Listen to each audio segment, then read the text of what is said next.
বিজ্ঞান বলে মানুষের মস্তিষ্ক খারাপ কথাকে ভালো কথার চেয়ে বেশি গুরুত্ব দেয়, কিন্তু কেন? তোমার মনে হতে পারে এটা তোমার দুর্বলতা, তবে না, এটা তোমার মস্তিষ্কের স্বাভাবিক কাজ। কারণ প্রাচীন সময়ে খারাপ মানে ছিল বিপদ, ভুল সিদ্ধান্ত মানে বন্য পশুর আক্রমণ, খাদ্যের অভাব অথবা মৃত্যু। তাই মস্তিষ্ক শিখে গেছে খারাপ অভিজ্ঞতা কখনো ভুলে যাওয়া যাবে না। যখন কেউ তোমাকে অপমান করে বা তোমাকে খারাপ কিছু বলে, মস্তিষ্কের এক বিশেষ অঙ্গ সঙ্গে সঙ্গে সক্রিয় হয়ে ওঠে। এই অংশের কাজ হলো ভয়, আশঙ্কার বিপদে তোমাকে সংকেত দেওয়া। আর মস্তিষ্কের এই অংশই বলে সাবধান, এটা মনে রেখো। ফলে ভালো কথা ধীরে ধীরে মুছে যায়, কিন্তু খারাপ কথা গেঁথে যায় মনের গভীরে।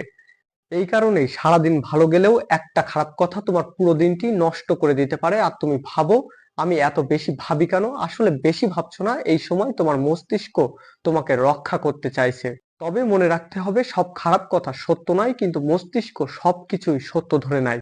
তাই পরের বার কোনো খারাপ কথা মাথায় এলে নিজেকে প্রশ্ন করতে হবে, এটা কি সত্য নাকি শুধুই মস্তিষ্কের ভয়।